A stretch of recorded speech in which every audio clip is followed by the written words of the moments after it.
बुढी लो चिया अभी मजा आएगा ना भिडो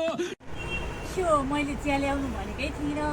भन्दै नभनिकन चिया ल्याइदिनु भयो त यसरी चिया ल्याउने मान्छे त होइन तपाईँ के हो खास कुरो के चाहियो भनौँ न भनौँ खास कुरो त केही पनि होइन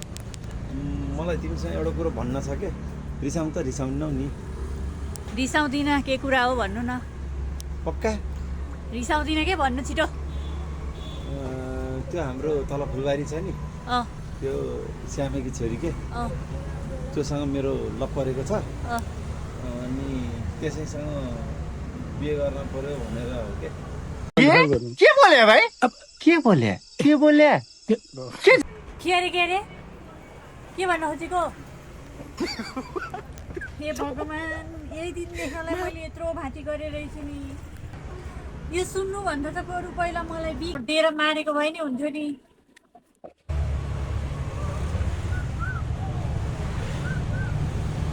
समझ रहे हो